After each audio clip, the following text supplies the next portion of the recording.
Assalamualaikum warahmatullahi wabarakatuh.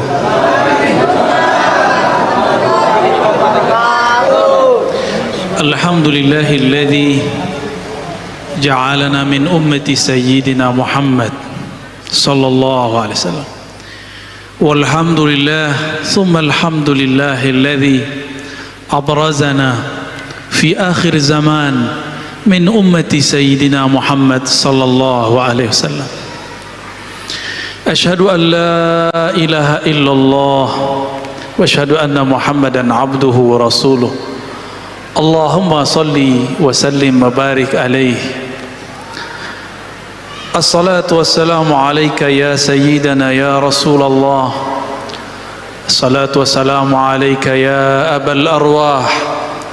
Assalatu wassalamu alayka ya sayyidal awwalin ya sayyidal akhirin ya sayyidal anbiya'i wal mursalin.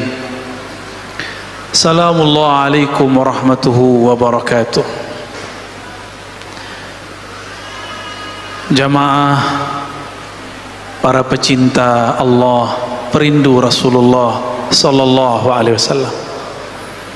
Meskipun dari tadi kita sudah baca salawat kepada baginda Rasul sallallahu alaihi wasallam, kita juga sudah dengarkan ayat tentang hakikat Rasulullah sallallahu alaihi wasallam.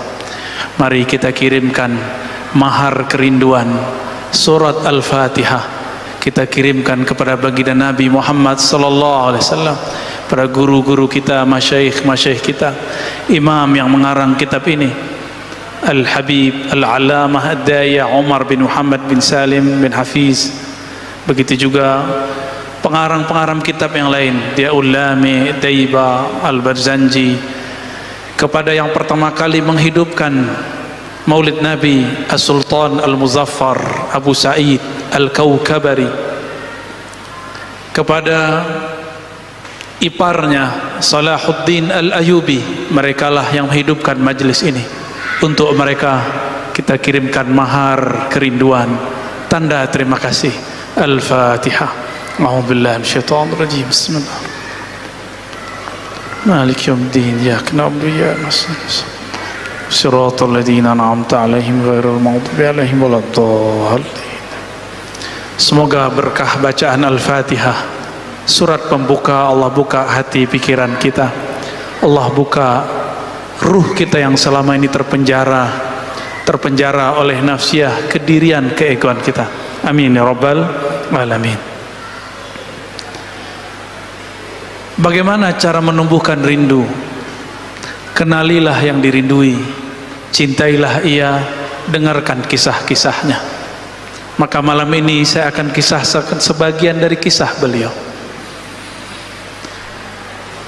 Tatkala Abdullah pulang ke rumahnya, Abdullah dinikahkan dengan Aminah bintu Wahab. Abdullah menyebutkan dirinya, ana zabihani. Maka Nabi Muhammad mengatakan, ana ibnu zabihain, aku adalah putra dari dua orang yang pernah akan disembelih. Pertama Abdullah, dan yang lebih awal lagi adalah Sayyidina Ismail alaihissalam. Dulu Sayyidina Abdullah pernah mau dibunuh, bukan dibunuh, dinazarkan, jika dia lahir maka Abdul Muttalib akan menyembelihnya. Diundi, undian ke-10 baru namanya hilang. 1 kali undian 10 kali domba, maka 10 kali undian 100 domba. Abdullah mengatakan, ana ibnu mi'ati ghanamin, aku seharga 100 domba. Mahal ya. Sayyidina Abdullah dinikahkan dengan Aminah itu karena Abdul Muttalib bermimpi ada pohon tumbuh dari dalam rumahnya. Pohon itu hanya menutupi sebagian, tapi kurang menaungi bagian yang lain. Esok hari datanglah ia kepada ahli takbir mimpi. Apa kata dia? Wahai Tuan, takbirlah mimpiku. Maka sang pentakbir mimpi mengatakan, pohonmu artinya adalah dari nasabmu akan tumbuh, akan muncul seorang pemimpin di tanah Arab. tapi kepemimpinannya tidak sempurna kecuali dia dikawinkan dengan pohon satu lagi. Maka kawinkanlah dia dengan keturunan Wahab. Pulang dicarilah oleh Abdul Muthalib, apakah Wahab punya anak seorang putri? Ternyata beruntunglah putrinya adalah seorang yang sangat amanah, maka digelari, dinamai dengan Aminah. Abdullah hamba Allah menikah dengan Aminah, perempuan yang menjaga rahasia-rahasia. Menikahlah Abdullah, di dalam dirinya ada nur yang dulu ada dititipkan Allah kepada Nabi Adam, turun ke Nabi Syis, turun ke Nabi Idris, turun ke Nabi Nuh, turun ke Nabi Ibrahim, turun ke Nabi Ismail, turun kepada Bani Kinan, Bani Quraisy, terus Adnan, terus sampai kepada baginda Rasul. Dari Abdullah turunlah nur itu kepada Aminah. Aminah kemudian dipanggil Abdullah. Ia mengatakan, wahai istriku tercinta, aku mohon izin untuk berdagang seperti sedia kala. Berangkatlah Abdullah, pergilah ia ke tanah Syam. Tapi sebelum pulang, sebelum sampai di rumah, umur tidak panjang, betapa malang Aminah, masih muda sudah menjadi janda. Bagaimana nasib perut yang sudah ada isinya? Di situ ada jabang bari yang nanti lahir tanpa ayah, yatim sebelum dia lahir. Namun Allah tidak pernah tidur, tidak pernah lupa. Yang dititipkan Allah ke dalam perut Sayyidah Aminah adalah kekasihnya. Maka Allah Subhanahu wa taala hampir setiap malam, setiap hari mengirimkan kabar gembira, mengirimkan makanan-makanan surgawi kepada Sayyidah Aminah. Hamillah Sayyidah Aminah. Pada minggu-minggu pertama ia hamil, datanglah Sayyidina Jibril menyeru dari langit, ya Aminah, yang engkau kandung adalah Sayyidul Alamin, yang engkau kandung adalah penghulu alam semesta. Meskipun engkau menjadi janda, tapi Allah Subhanahu wa taala akan menjagamu, karena yang di dalammu adalah kekasihnya. Esok hari datang lagi Mikail, esok besoknya lagi datang lagi Adam. Datanglah nabi-nabi, nabi-nabi yang utama sampai nabi-nabi yang tidak disebutkan namanya. Mereka semua mengatakan, wahai Aminah, janganlah bersedih, yang engkau kandung adalah kekasih pemilik alam semesta. Maka Aminah tidak pernah merasa kesepian, meskipun suaminya tidak pernah pulang kecuali hanya namanya. Bayangkan jika ada di antara saudari-saudariku baru menikah, baru hamil, suaminya wafat. Malangnya nasib. Tapi Allah tidak pernah tidur. Allah hiburlah ibunda Rasulullah sallallahu alaihi wasallam. Jika dulu Sayyidatuna Maryam dikirimkan buah-buah surga, dijamin kedatangannya, maka yang di dalam perut Sayyidah Aminah lebih mulia daripada Sayyidina Isa yang dikandung Sayyidatuna Maryam. Tentulah penjagaan dan jaminan Allah lebih tinggi dan lebih besar kepadanya. Itulah yang membuat Sayyidah Aminah yakin hidupnya aman sentosa. Sejak saat itulah Aminah percaya di dalam perutnya ada seseorang yang dia akan menjadi nabi akhir zaman. Dialah makhluk pertama yang percaya di antara manusia bahwa yang akan dia lahirkan adalah seorang nabi. Belum lahir Nabi Muhammad, Aminah sudah beriman. Tidak seperti yang dikatakan oleh orang-orang yang buruk adab kepada baginda Rasul sallallahu alaihi wasallam, yang mengatakan orang tua nabi disiksa dalam neraka. Bagaimana adab dia kepada Rasulullah, bagaimana dia nanti kalau ketemu Rasulullah dia menyakiti Rasulullah dan mengatakan, "Hei Rasul, orang tua mau masuk neraka." Rasulullah tidak akan menyapa orang ini. Maka adalah seorang ulama murid Imam Ghazali bernama Ibn al-Arabi al-Maliki al-Ma'afiri. Apa kata beliau? Siapapun yang mengatakan orang tua Nabi masuk neraka, mal'unun, terlaknat ia. Maka kita tidak akan berkata seperti kata-kata pelaknat. Berkembanglah janin, tapi Sayyidatuna Aminah tidak merasa beban di perutnya, karena beban itu telah ditanggung oleh Allah. Justru dia merasa hidupnya tambah terang, pikirannya tambah cerah. Bayangkan, siapakah di antara Ustadz, Kiai, Habib yang bermimpi ketemu Jibril? Adakah kita yang sudah baca kitab yang hafiz Quran bermimpi Mikail? Adakah di antara kita ketemu para nabi dalam tidur-tidurnya? Adakah di antara kita yang dihibur oleh malaikat-malaikat ketika dia bermenung? Tidak ada. Orang yang dianggap wali, dianggap habib sekalipun belum tentu mendapatkan kemuliaan ini. Itulah Aminah radhiyallahu taala anha, awwalu man amana bi nubuwwatihi qabla miladih. Orang pertama yang percaya kepada Nabi Muhammad sebelum dia lahir. Pendek cerita, sampailah 9 bulan, Allah pun menghadirkan 2 ruh mulia, Sayyidatuna Asiyah yang dulu pernah beriman di bawah kezaliman Fir'aun, dan yang kedua Maryam yang dulu pernah dikucilkan oleh orang-orang sukunya, Alu Imran. Mereka datang, ruhnya datang menyambut baginda Nabi Muhammad sallallahu alaihi wasallam. Apa kata Sayyidatuna Aminah? Ketika aku melahirkan Muhammad, raaitu nura, aku melihat cahaya. Cahaya itu meliputi langit, meliputi bumi. Cahayanya membuat bergetar kekaisaran Romawi, membuat padam tuhan-tuhan Majusi, membuat roboh runtuh berhala-berhala Makkah. Cahaya di atas cahaya, bahkan matahari pun bergetar, lahir sumber dari cahayanya baginda Nabi Muhammad sallallahu alaihi wasallam. Rembulan pun girang menangis, dia bergetar. Maka sang rembulan mengatakan, namaku Al-Badar adalah memindam namanya. Maka hari mengatakan, aku matahari pelita, itu adalah nama Muhammad sallallahu alaihi wasallam. Jika bulan mengatakan aku pantulan matahari, matahari mengatakan sumberku dari nur Muhammad sallallahu alaihi wasallam. Dialah Asy-Syams, dialah Al-Badr, Tola'al Badru alaina. Itulah yang kita baca dalam syair-syair.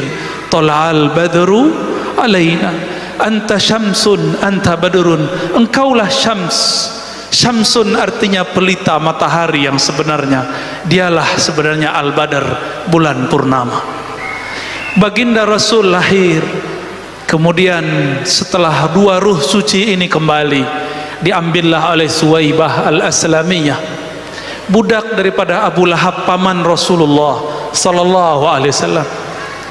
Suwaibah karena Aminah masih lemas, Suwaibah menyusukan Rasulullah sallallahu alaihi wasallam. Suwaibah karena menyusukan Nabi, dia seorang budak, dia taruhlah anak itu, Aminah sadar, maka disusui oleh ibunya. Suwaibah pun pulang ke rumah tuannya Abu Lahab, mengabarkan, wahai tuan, keponakanmu, anak dari Abdullah telah lahir, Muhammad namanya. Abu Lahab merinding. Itu hari Isnin, hari Senin, hari yang tadi. Abu Lahab kemudian mengatakan, wahai Suwaibah, saksikanlah bahwa engkau merdeka hari ini. Kenapa ia dimerdekakan? Karena dia menyusui Nabi Muhammad sallallahu alaihi wasallam. Siapapun yang bersentuhan dengan Rasulullah, dengan zat Nabi Muhammad sallallahu alaihi wasallam, maka dia mulia. Maka disebutkan dalam hadis yang kualitasnya oleh Imam Suyuti dikatakan naik menjadi hasan li ghairihi, menjadi bagus karena ada dalil-dalil lain yang menguatkannya. Ketika Abu Lahab mati, setiap hari Senin di alam barzakh, khaffafallahu anhu. Tersebutlah dalam kitab Diyaul Lami.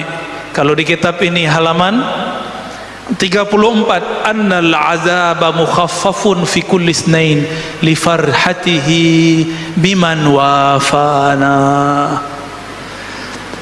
Abu Lahab diringankan siksaannya setiap yaumul isnain, setiap hari Senin, lifarhatihi, karena dia bahagia dengan kelahiran Nabi besar kita Muhammad sallallahu alaihi wasallam. Apa kata sahib kitab dia ulama, haza ma'al kufri fa kaifa bi farhati man zi fuadim imtala imana. Ini diringankan azabnya karena dia bahagia sedangkan dia masih kafir. Bagaimana jika kolbu seseorang itu percaya kepada Nabi Muhammad sallallahu alaihi wasallam, maka dia diberkahi setiap saat dirinya. Tidak hanya yaumul isnain, tapi setiap kali dia merayakan, dia berbahagia, farhan kelahiran Nabi Muhammad sallallahu alaihi wasallam, Allah akan kurangi beban hidupnya, Allah akan pikul bersama-sama bebannya. Wa rafa'na laka dzikrak, Rasulullah telah diangkat ketinggian namanya, maka siapa yang meninggikannya ikut ditinggikan oleh Allah subhanahu wa ta'ala. Jamaah yang dimuliakan Allah, itu Abu Lahab diringankan Allah karena dia farhan, dia bahagia karena baginda Nabi Muhammad sallallahu alaihi wasallam lahir. Maka siapapun yang percaya kepada baginda Rasul sallallahu alaihi wasallam dan dia bahagia dengan kelahiran Nabi Muhammad sallallahu alaihi wasallam, falahu, bagi dia barakat, rahmat, keberkahan yang melimpah, rahmat-rahmat tiada bertepi. Suwaibah menyusui Rasulullah karena orang Arab Mekah saat itu punya tradisi menyusukan anaknya kepada selain mereka. Maka muncullah masa, adalah hari di saat orang-orang dari Bani Sa'diyah datang untuk menyusui orang Mekah. Sebanyak itu perempuan yang gemuk-gemuk, ibu-ibu yang baru melahirkan, tidak ada satupun yang minat Rasulullah SAW. Rasulullah SAW disodorkan ke ibu yang cantik, yang gemuk, kira-kira air susunya sangat banyak. Ternyata beliau tidak mau. Kenapa? Karena hampir semua perempuan yang berisi badannya, yang kenyal, yang sehat, itu ketika menyusui Rasulullah, dia susui anak si perempuan itu dahulu dengan kanannya, Rasulullah ke bagian kirinya. Rasulullah tidak mau meminum bagian kirinya. Berbeda dengan Halimah. Dia Halimah sangat santun dan sangat sopan. Ketika dia mau menyusui Sayyidina Muhammad, maka diletakkan anaknya sebelah kiri, dia ambil Nabi Muhammad, maka sang Nabi kecil langsung mau menyusui.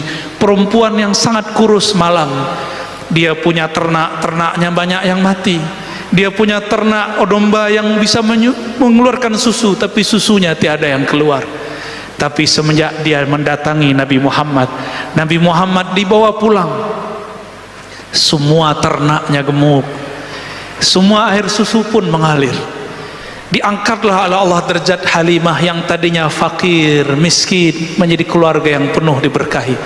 Tadinya mendapatkan bagian sedekah susu, sekarang dia membagi bagian susu ke tetangga-tetangganya. Kenapa? Di rumahnya ada bayi kecil, Sayyidul Alamin, Sayyidina Muhammad sallallahu alaihi wasallam. Halimah, dia orang yang miskin tapi dia sabar. Rasulullah mengatakan, Allahumma ja'alni miskina, ya Allah, engkau kayakan aku, tapi jadikan styleku style orang miskin, karena dulu yang menyusukanku seorang yang miskin. Sallallahu alaihi wasallam. Pendek cerita, umur beliau sudah sampai 7 tahun, bermain-main dengan saudara susunya di suatu tempat. Beliau badannya biasa, badannya kecil, naik keledai bersama dengan saudaranya, anak Halimah Sa'diyah. Betapa lucunya Sayyiduna Muhammad berdua dengan saudara susunya di atas keledai.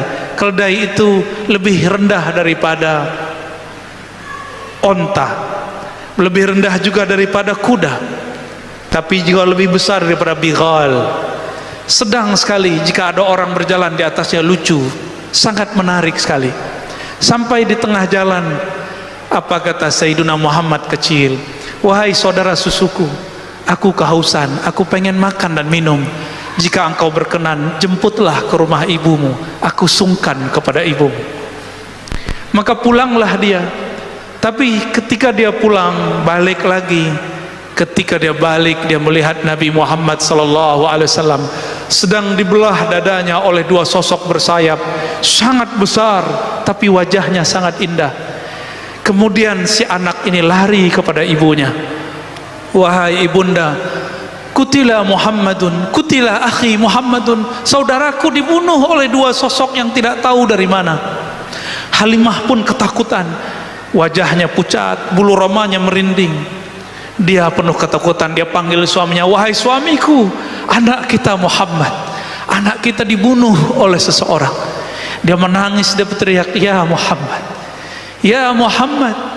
Ternyata sampai di sana Nabi Muhammad SAW main-main seperti sedia kala. Dia peluklah Nabi Muhammad SAW yang tadinya jantungnya hendak mau copot, tapi melihat Nabi Muhammad masih utuh sedia kala, dia bahagianya bukan main.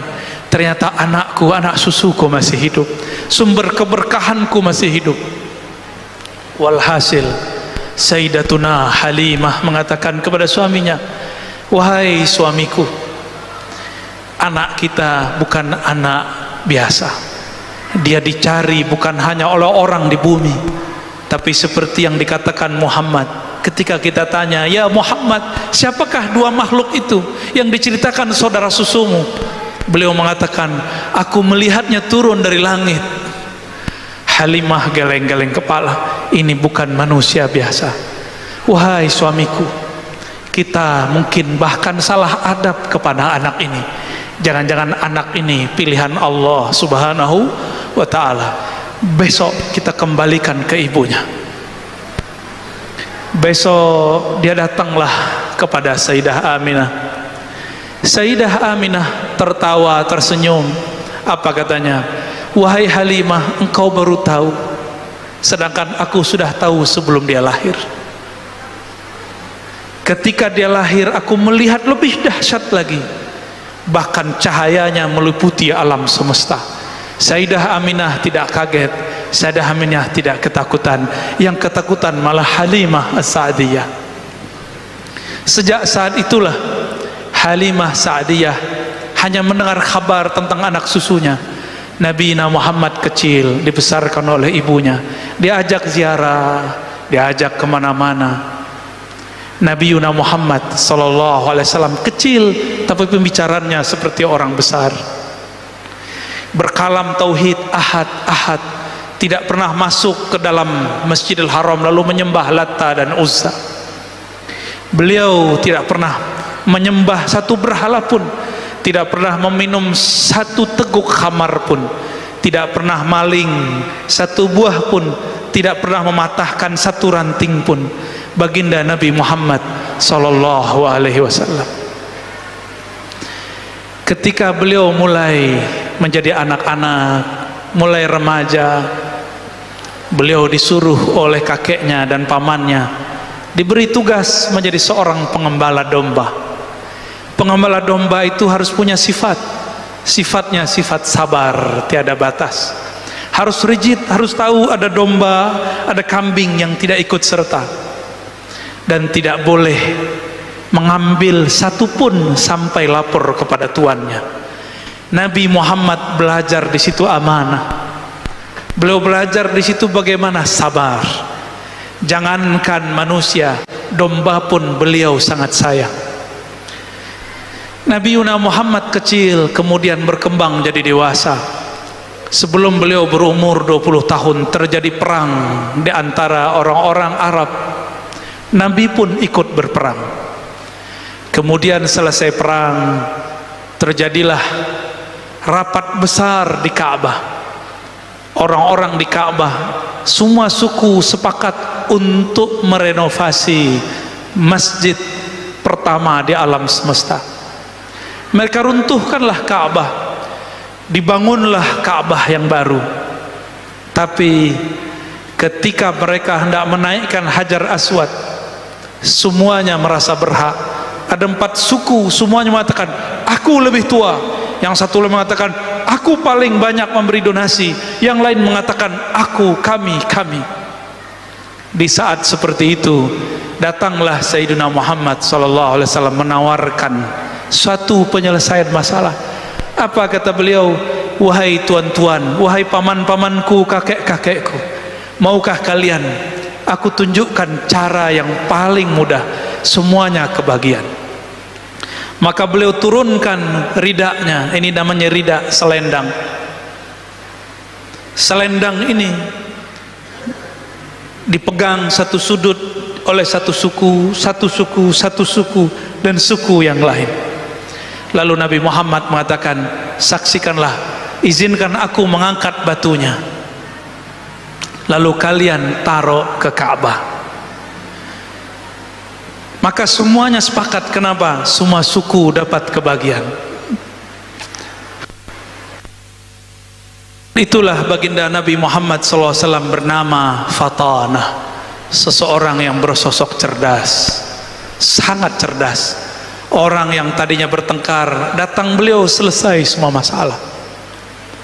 Suatu kali beliau diajak oleh Abu Talib, paman beliau. Wahai Muhammad anakku, kata Abu Talib, karena Abu Talib adalah abang kakanda daripada Abdullah. Ikutlah aku berdagang ke negeri Syam. Syam dulu dinamakan negeri Rum, negeri Romawi, Romawi Timur. Bahasanya bahasa Yunani, bahasa Romawi. Dua bahasa itu dipakai. Makanya ibu kotanya dalam bahasa Arab disebut Dimashq, dalam bahasa sana disebut Damaskus. Ada us menunjukkan bahasa asli sana. Diajaklah Nabi Muhammad SAW remaja untuk berangkat ke negeri Syam. Ternyata sebelum masuk ke pusat kota Damaskus, sudah ada rahib yang setiap hari melihat adakah kafilah yang membawa tanda-tanda kerasulan. Bertahun-tahun, puluhan tahun dia menunggu, karena dia membaca di kitab Injil bahwa sang nabi akhir zaman jika melewati sesuatu tempat, pohon-pohon pun merunduk, hewan-hewan pun sujud, semua batu-batu mengucapkan salam, Assalamualaikum ya Rasulullah. Sampailah kemudian di suatu masa yang ditunggu-tunggu, tanpa dikira, tanpa direncanakan, si rahib yang bernama Bukhairah mendapatkan apa yang dia tunggu puluhan tahun. Ternyata ada kafilah di ujung sana, berasal dari negeri Mekah, membawa keajaiban. Dia perhatikan semua pohon merunduk, tiada kafilah seperti ini. Dia perhatikan semua hewan pun sujud, tapi manusia tidak juga sadar. Dia perhatikan di atas kafilah itu ada awan, awannya teduh, sangat teduh sekali. Langsunglah Bukhairah mengatakan kepada semua orang yang aktif, yang berkhidmat di kanisahnya, wahai anak-anakku, mari sambut makhluk akhir zaman, siapkan makanan terzat, kita sambut dia dengan makanan paling nikmat. Sampailah saat itu, mendekatlah kafilah. Ternyata pemimpin kafilah adalah Abu Talib. Abu Talib pun disambut oleh rahib yang bernama Bukhairah. Diajak makan semuanya, tapi dilihat ke atas, kenapa awannya tiada? Bertanyalah Bukhairah sang rahib, wahai Tuan Abu Talib, adakah engkau menyisakan anggotamu di belakang? Apa kata Sayyiduna Abu Talib? Ada, masih bocah kecil, masih belajar berdagang. Gak penting bagimu, cukup aku berhadapan denganmu dan kawan-kawanku, saudara-saudaraku.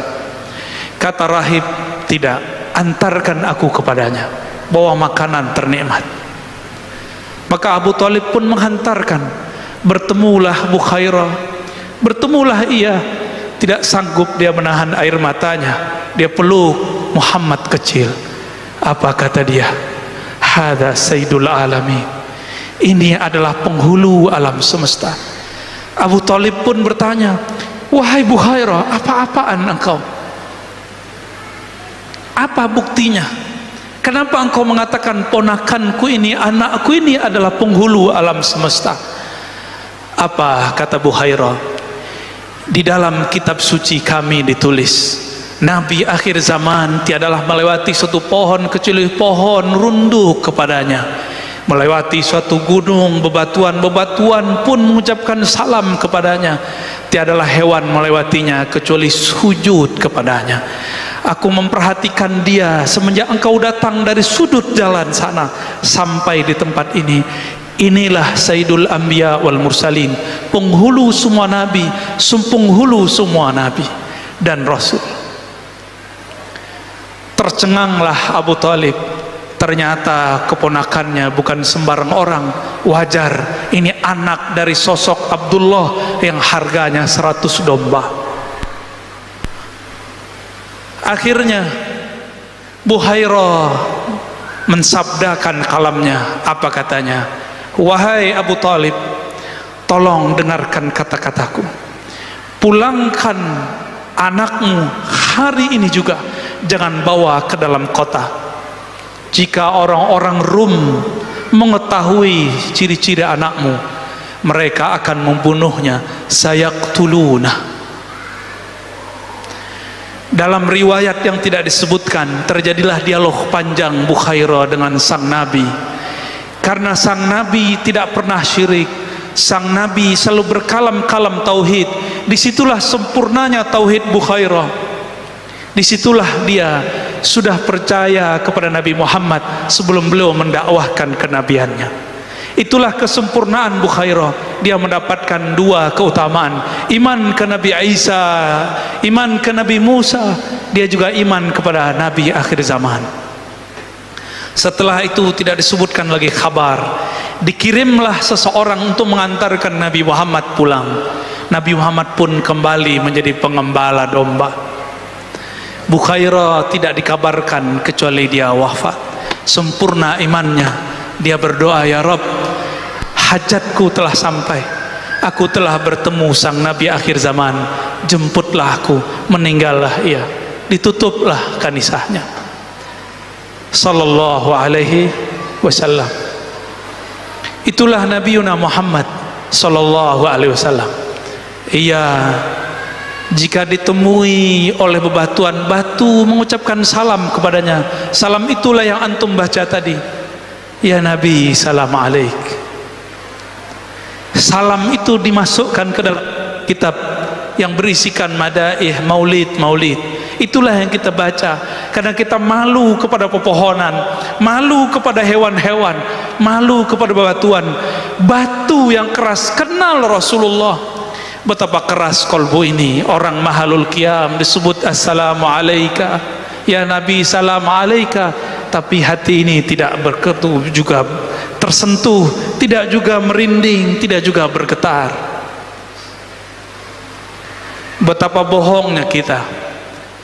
Disebut namanya tidak bersolawat, disebut kisahnya tidak merinding, disebut sifat-sifatnya tidak merindu. Bagaimana kita mengikuti syair kullul qulub, semua kolbu kepada habibnya, ilal habibi, kepada kekasihnya pasti condong. Jika disebut nama kekasih, pasti air matanya mengalir. Inilah yang ditahan-tahan para perindu. Inilah yang ditahan-tahan para pecinta. Jika kolbunya kuat, dia bisa menahan tangisnya kepada baginda Nabi Muhammad sallallahu alaihi wasallam. Pendek cerita, Nabi Muhammad pun kemudian malakoni menjadi manusia biasa. Abu Thalib pun menjaga secret rahasia itu, sehingga banyak yang tidak tahu bahwa Abu Thalib termasuk orang nomor 2 yang percaya kepada Nabian Muhammad SAW. Mungkin nomor 3 setelah Bukhairah. Tapi kadang-kadang kita menggunakan beberapa riwayat yang lain bahwa Abu Thalib dikatakan tidak beriman. Saya meyakini Abu Talib adalah orang nomor 3 atau nomor 2 yang beriman setelah Sayyidah Aminah Bukhairah lalu Abu Talib. Apakah kurang perjuangan Abu Talib ketika orang-orang Quraisy yang kafir ingin membunuh Nabi Muhammad? Beliaulah yang menjaga.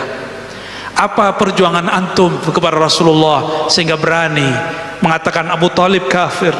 Adakah yang menjaga Rasulullah SAW seperti Abu Talib? Adakah yang berkorban hidup matinya untuk Rasulullah seperti Abu Talib? Maka beradablah kepada Rasulullah. Hentikan kata-kata Abu Talib finnar, kata-kata Abdullah finnar, kata-kata Aminah finnar. Itu kata-kata yang membuat nabimu sedih, kata-kata yang membuat Nabi Muhammad tidak suka. Satu kali Zainab binti Abi Lahab datang kepada Rasulullah menangis, "Wahai pamanku Rasulullah, aku dicaci maki oleh orang-orang yang merupakan sahabatmu." Apa kata mereka? "Ya binta ahlin nar," wahai anak penduduk ahli neraka Abu Lahab. Aku sedih wahai Rasulullah. Maka orang yang memanggil Zainab dengan panggilan ejekan ini disidang oleh Rasulullah. Lalu Rasulullah mengatakan, "La tuhzil ahya bil amwat." Jangan kamu sakiti orang yang hidup karena perilaku orang yang mati. Betapa menyakitkan ketika ada orang yang mengatakan hari ini kedua orang tua Nabi masuk neraka. Nauzubillah summa nauzubillah. Wajar jika Ibnul Arabi mengatakan mal'un, terlaknat. Kalau terlaknat berarti 11-12 dengan syaitanir rajim. Nauzubillah min. Wajar dia kurang ajar kepada guru-guru kita, kurang ajar kepada zuriat Nabi, kurang ajar kepada ulama-ulama kita, kepada orang tua pun Nabi pun dia kurang ajar. Maka mari selamatkan masjid-masjid kita dari mereka, selamatkan anak-anak kita daripada ajaran-ajaran mereka. Jangan sampai anak-anak kita, saudara kita kesusupan kegelapan kufriyahnya iblis. Nauzubillah min dzalik. Bapak saudara makan Allah, itulah beberapa kisah yang dapat saya bagikan tentang baginda Nabi Muhammad sallallahu alaihi wasallam. Jika diteruskan bisa saya yang tidak kuat, bisa antum yang menjerit. Semoga cinta ini sampai kepada baginda Nabi Muhammad sallallahu alaihi wasallam. Ya Sayyidana ya Rasulullah, wahai baginda Rasulullah, kami malam ini berkumpul di masjid yang nama masjidnya pun diambil dari gelarmu, Masjid Nabawi. Izinkan kami meneguk air haudmu, air telagamu nanti, wahai Rasulullah. Wahai Rasulullah, terimalah salam dari kami, terimalah rindu dari kami, terimalah cinta dari kami. Ya Allah, kalbu ini lebih keras dari batu, kalbu ini lebih susah diatur daripada binatang, kalbu ini lebih gelap daripada semua kegelapan. Namun berkat cinta kami kepada Nabi Muhammad ya Allah, maka beri cahaya di kalbu kami ya Allah, lembutkan hati kami yang keras ya Allah. Ya Allah, kalbu kami sangat keras ya Allah, disebut namanya kami tidak tersentuh ya Allah, disebut namanya kami tidak rindu ya Allah, disebut kisah-kisahnya kami pun tidak bisa membayangkan hidup bersamanya ya Allah.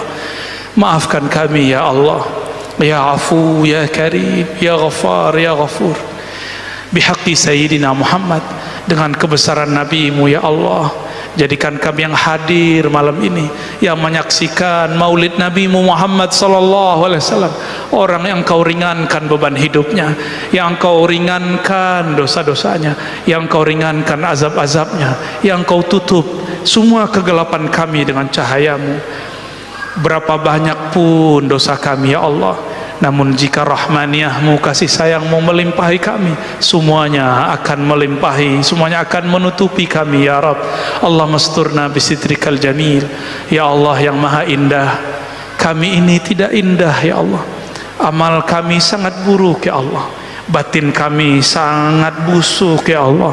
Namun dengan keindahan keharuman-Mu ya Allah, maka harumkan kalbu kami dengan nama Nabi-Mu ya Allah. Rabbana atina fid dunya hasanah wa fil akhirati hasanah wa qina adzabannar. Ya Allah, berikan yang kami yang hadir malam ini kebahagiaan di dunia dan di akhirat, berkah nabimu Sayyidul Awwalin Sayyidul Akhirin. Jika kami dibangkitkan nanti di padang mahsyar, izinkan kami mendapatkan tanda pengenal, cahaya yang memancar di wajah kami, cahaya bekas wudu, cahaya sujud, sehingga nabimu mengenali kami. Jangan jadikan kami orang yang mengatakan ya Rasulullah, tapi Rasulullah tidak menoleh kepada kami. Jangan jadikan kami ya Allah orang yang mengaku umat Nabi Muhammad tapi Nabi tidak mengakui kami. Jadikan kami ya Allah tanpa mengaku pun Nabi menjemput kami. Ketika kami ditimbang, kami diberi syafaat, dibantu oleh Rasulullah. Ketika kami ditanya dalam kubur, Nabi membersamai kami. Ketika kami berjalan di siratmu, kami dibimbing oleh Rasulullah. Ketika kami antri di depan pintu-pintu surgamu, jadikan kami mendapatkan syafaat nabimu sallallahu alaihi wasallam. Wa sallallahu ala sayyidil awwalin sayyidil akhirin sayyidina Ahmad sayyidina Muhammad wa ala alihi wal mahdi khalafatihi wa sallim. Walhamdulillahi rabbil alamin. Assalamualaikum warahmatullahi wabarakatuh.